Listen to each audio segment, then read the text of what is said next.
My name is Josephine, and I was 11 years old the morning I was wheeled into a surgical suite to have my heart repaired while both of my parents sat in an auditorium 40 minutes away, watching my sister perform a jazz routine to a Shania Twain song. I want to let that sentence breathe for a moment, because I know how it sounds, and I also know that some of you will immediately begin constructing the defense my parents would want you to make. Maybe the surgery was scheduled and rescheduled. Maybe they genuinely didn't think it would be serious. Maybe they had no way of knowing. I have heard every version of the explanation, and I have sat with all of them, and I am going to tell you the full story and let you decide what you think. What I know is what I experienced.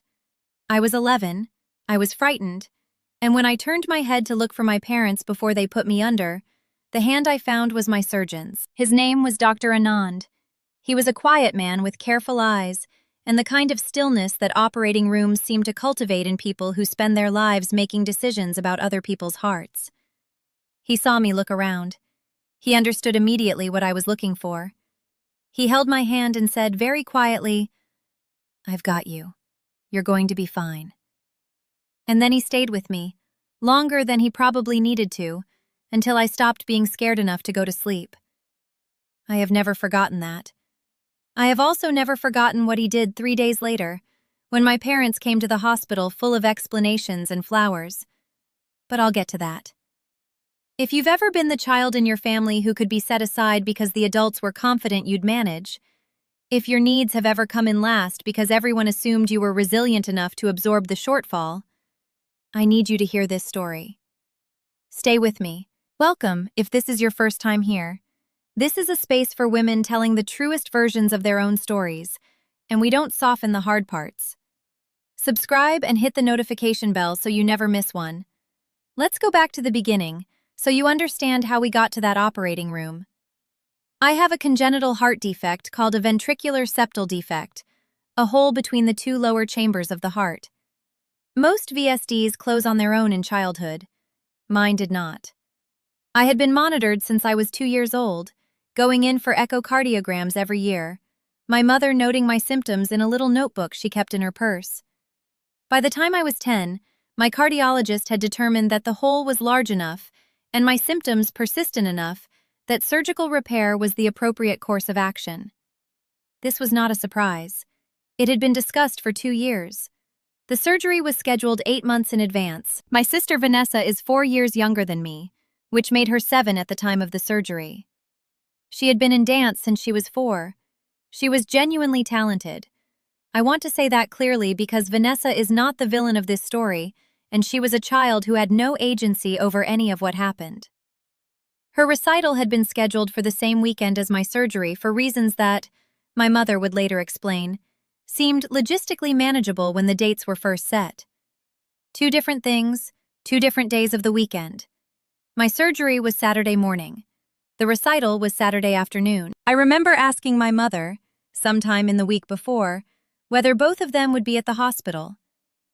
I remember how she framed her answer, carefully, with the particular gentleness adults use when they are about to disappoint a child and want to minimize the surface area of the hurt. She said that Daddy would be there when I woke up.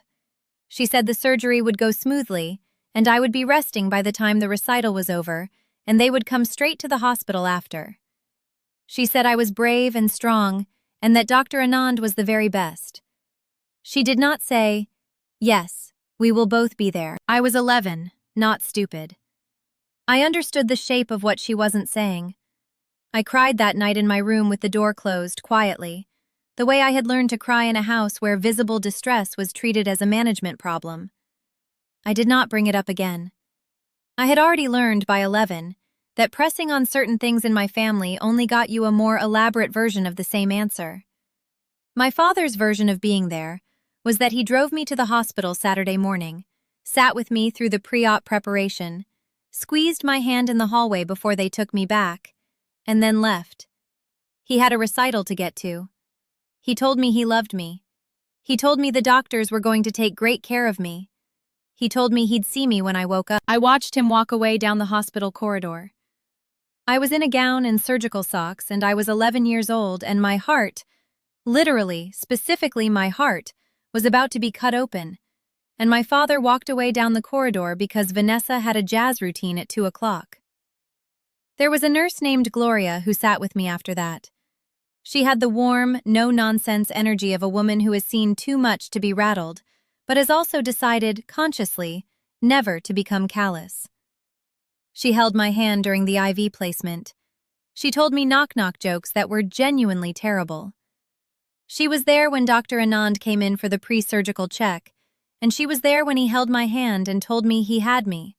And I went to sleep knowing that 2 strangers had done more for me in that hour than my parents had managed across the entire preceding week. The surgery was successful. My heart was repaired.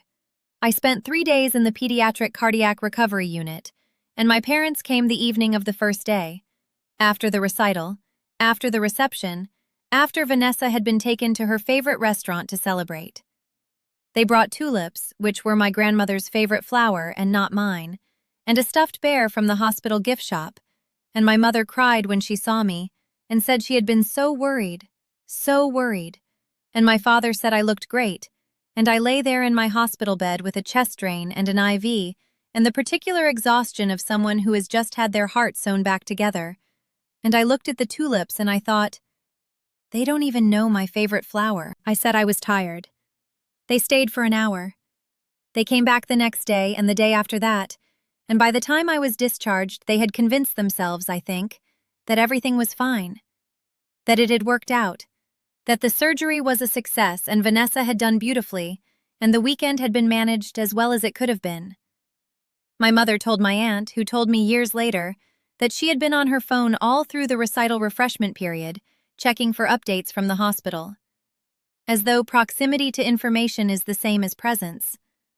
What they did not know, what would not reach them until 3 days after I came home, was that Dr. Anand had written something in my file, and then he had written something else separately that was not in my file at all. I need to tell you about the note, because the note is the thing that changed the shape of my childhood, and I have thought about it more times than I can count across the 23 years since it was written. Dr. Anand had been a pediatric cardiac surgeon for 18 years when he operated on me. In that time, he had seen, as you might imagine, a great many things about how families navigate a child's serious illness. The fear, the love, the denial, the exhaustion, the extraordinary reserves of strength that ordinary people find when the stakes are high enough. He had also seen, more than he would have liked, the particular damage done to children who go through frightening medical experiences without adequate support. He knew what that looked like. He knew what it cost. Before he discharged me, he asked to speak with my parents privately. I was in the room, but they spoke at first as though I weren't, the way adults do when they have decided a conversation is above a child's grade level. He reviewed my recovery instructions, the follow-up schedule, the activity restrictions. He was thorough and precise and professional.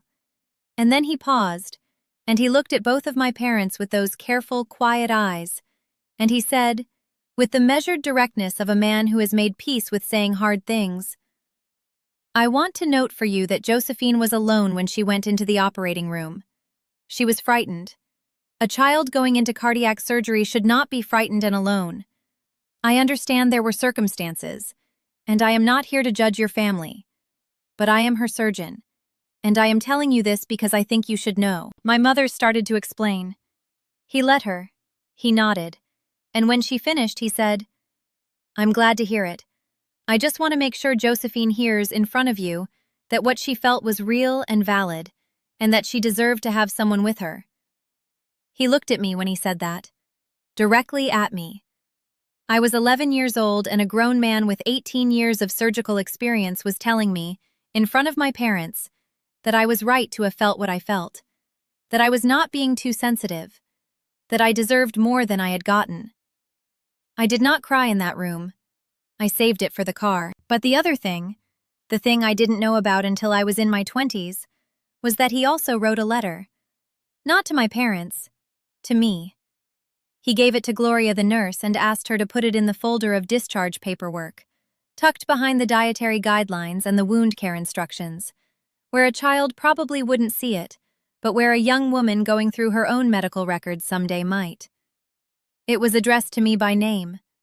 It said, in his careful, slightly formal handwriting, that I had been one of the bravest patients he had worked with, that my heart was strong, fixed, but strong, and that he hoped I would grow up knowing that the people who show up for us in hard moments, whoever they turn out to be, are the ones worth building a life around. I found it when I was 26, going through a file box of childhood documents while preparing to move across the country. I sat on my apartment floor for a long time after I read it. It was the kindest thing anyone had ever written to me. It had been sitting in a folder in a file box for 15 years, waiting. I moved across the country at 26 for a job in healthcare policy. Work that, if I'm being fully honest, I chose in no small part because of what I had seen and felt in that hospital. I had spent my adult life thinking about what it means to be vulnerable inside a system, what presence and absence cost patients in real human terms, what the difference is between receiving care and being cared for. I had an answer that was personal and precise, and had been with me since I was 11 years old in surgical socks. My relationship with my parents as an adult is functional and bounded. I see them at holidays. I am not unkind.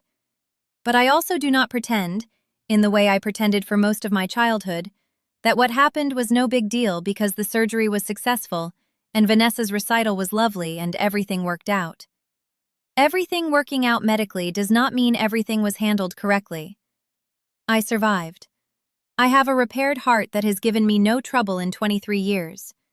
That is the outcome, and I am grateful for it.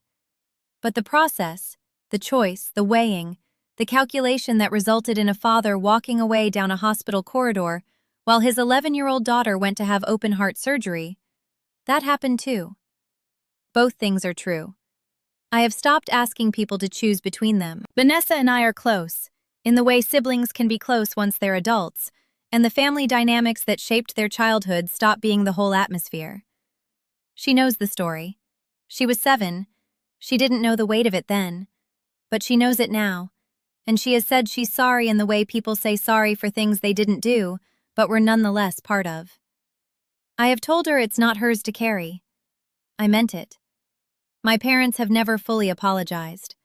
What I have received over the years is a kind of retrospective minimization, acknowledgments that are structured to reduce rather than accept. We felt terrible about it. We were in an impossible position. You turned out so well. That last one is my favorite, in the darkest possible sense. The idea that how I turned out is evidence that what they did was acceptable. That my functioning is their exoneration. I turned out well because of Dr. Anand, and Gloria, and my own stubborn refusal to let an 11-year-old's worst morning be the thing that defined her. Not because being left alone in a surgical suite was actually fine. Here is what I want to say to you, and I am going to say it as clearly as I know how. Your needs during a crisis are not negotiable based on your temperament. The fact that you are resilient does not mean you should be tested. The fact that you will survive something does not make it acceptable for the people who love you to leave you to survive it alone. Children who go through frightening things deserve presence. Adults who go through frightening things deserve presence. Your fear, when it is real and reasonable, is not a burden. It is a signal that you need someone. And needing someone is not a character flaw. And to anyone who, like me, did not have the parents they deserved in a moment that mattered, I want you to know that the people who fill those gaps can be extraordinary. A surgeon who held my hand longer than he had to. A nurse with terrible knock-knock jokes. A letter tucked behind dietary guidelines that waited 15 years to find me. The people who show up for us are not always the ones whose job it is. Sometimes they are strangers who see us clearly in a hard moment and decide quietly to do more than their minimum. Those people are worth finding, worth keeping, worth building a life around. That's what Dr. Anand wrote to 11-year-old me, and I have spent 23 years finding out that he was right. If this story meant something to you, please share it today, with someone who needs to know their hard moments were real, their feelings were valid, and they deserved more than they got. Leave a comment below. Tell me your story, the moment someone unexpected showed up for you, or the moment you had to show up for yourself. I read every single one. And if you're new here, Welcome. Subscribe and stay. We have so many more stories to tell, and every one of them is about a woman who survived something she shouldn't have had to, and built something extraordinary on the other side of it. I'm Josephine. Thank you for listening.